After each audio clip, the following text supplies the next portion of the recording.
Okay, that wraps up the singles this week. Sure does. And we're moving on. Yeah, who's our first Babyface? You got such a little baby face. All Go, right, Josh. That's not on this album. Isn't that a song? That's a Matt original. Copyright. It says Babyface with his album The Day. In the opening montage, you heard Every Time I Close My Eyes. Right, The Day by Babyface comes in at number 10,832 in the 1990s on Best Ever Albums. We'd have to cover have a lot more shows to get to the other albums that are ahead of this, I think, guys. Yeah. Holy crap. Number 1,151 in 1996.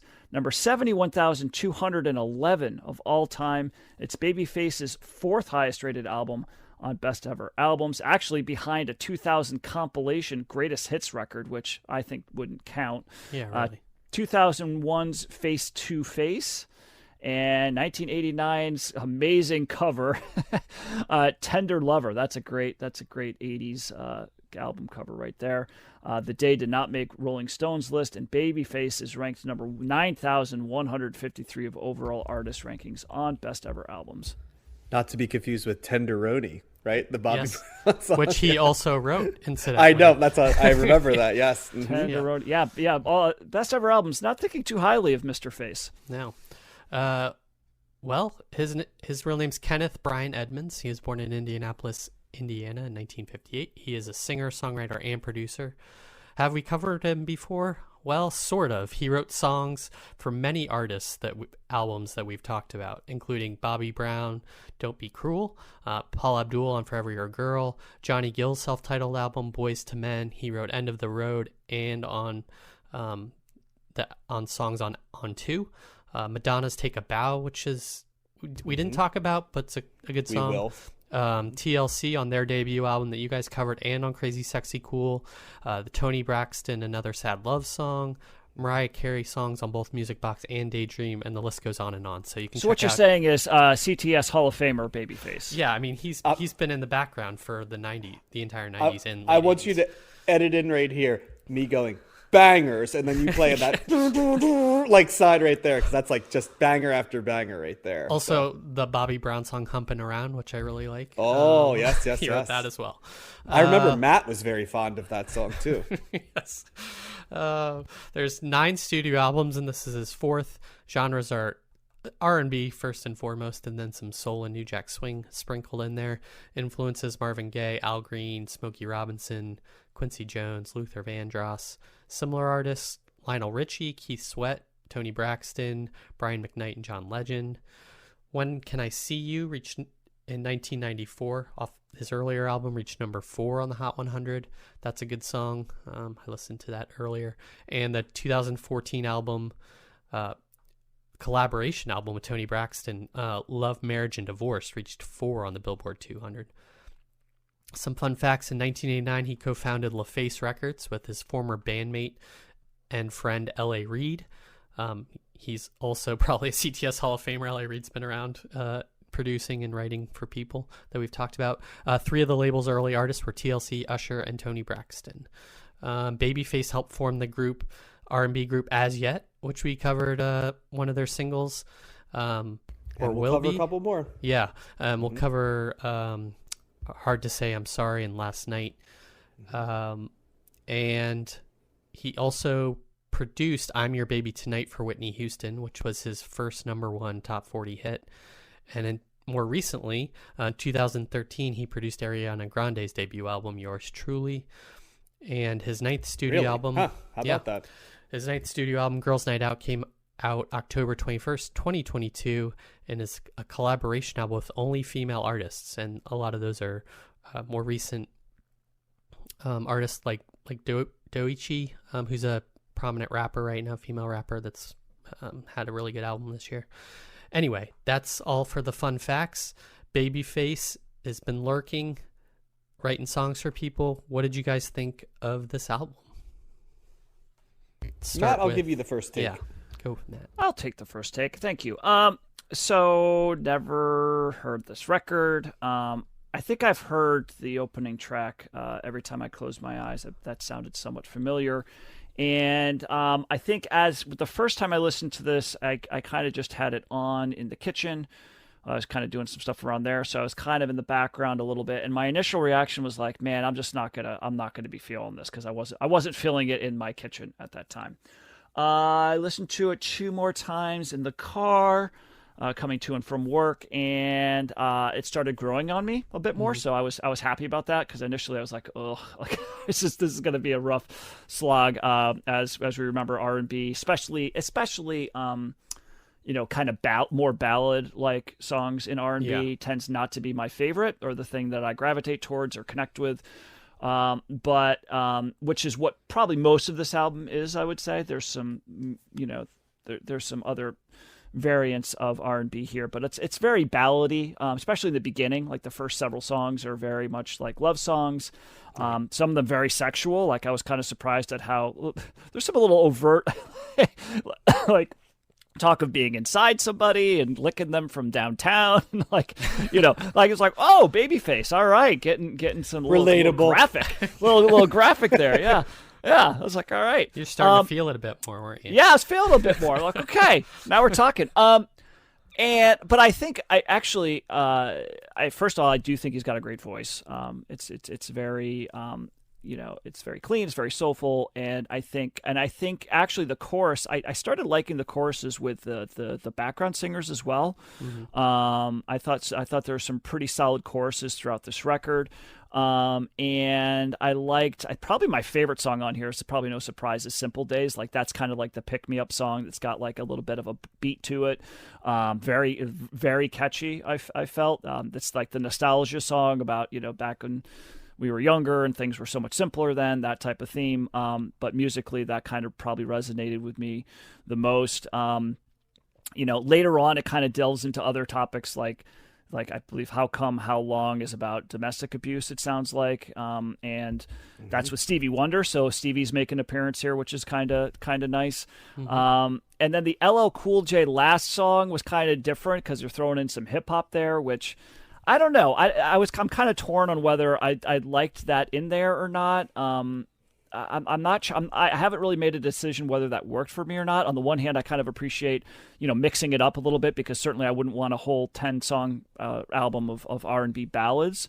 Yep. But I don't know. The LL Cool J, I don't know if it was him or if it was that particular song. I don't know if that was working for me as much. But generally speaking, as an album for a genre that it's not really my thing as much, and an artist that I'm not as familiar with, I liked this the more I listened to it. There's a couple of parts where it passes the John test of, do I want to sing this in my car? And I sang this in my car a little bit, I'm not gonna lie. So nice. In that sense, there's some thumbs up there. But yeah, certainly you becoming an R&B aficionado, Matt. You think so? Yeah. But certainly a talented guy. I mean, shoot, he produced the whole thing, wrote the thing, sang it, probably, and he's obviously the murderer's row of artists and songs and albums that he's worked on in the past. I think what Best Ever Albums has ranked him and these albums as is probably criminally low. Like really, like there's 10,000 albums better than this. Yeah, I'm like, I don't know about that, but I'm sure they put that Rod Stewart album as being better than this. I'm like, no, that's just not true, right? I'd much rather listen to this than that Rod Stewart album. But so yeah, I'm gonna go a slight thumbs up here, particularly because it moved me a little bit in a genre that doesn't always do that. But having said that, though, I also don't know how often I would go back to this. So it's definitely hovering kind of in the mid range, but upper range too, for some respect for what he's doing, and overall kind of winning me over to an extent. I think, I think there's definitely a place for this, here and there, sparingly, but here and there. So yeah. Yeah, my take has always been that I think Babyface is better as a producer for other people than his albums themselves, and I don't know if I changed my mind too much after this one. This is a mixed bag album for me. There's 3 truly great songs on this album. I think the song How Come How Long with Stevie Wonder is the best song on this album by quite a bit. I love it. It kind of brings out the best of late career Stevie Wonder, bringing in that emotion. Especially for a cause song.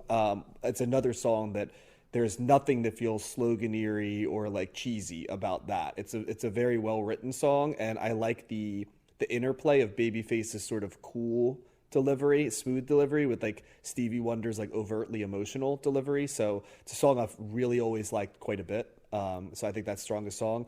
I really have always liked the song Seven Seas as well. Yeah, I think like it's a that one great too. ballad. Yep, it's one I can remember hearing like in the ether at different times. I don't know if it was a single, but I definitely remember that song, and it's a really good R&B ballad. And then the other single, Every Time I Close My Eyes, is just a really good like adult contemporary R&B song.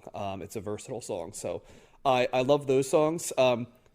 He does have two styles of song in like R&B that I usually dislike. One is like the nostalgic back in the day song, the one you liked, Matt. You know, like I not as much for me. Simple Days. It's probably my second least favorite song, and my least favorite genre of 90s R&B. Like, I'm gonna write about being a father. Like, it's all those songs.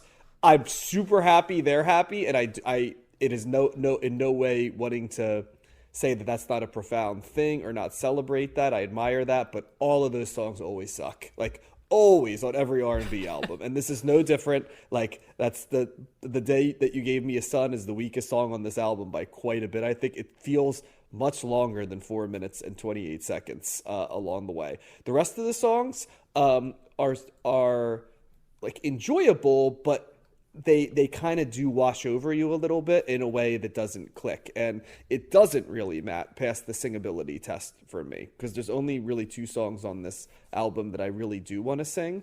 I greatly admire Babyface's production style and like his songwriting. I think he's really good at the craft, and he does have singles that I really like. They just don't happen to be on as many of them on this album as some of the other ones, and I think that's I was left wanting a little bit more on this. The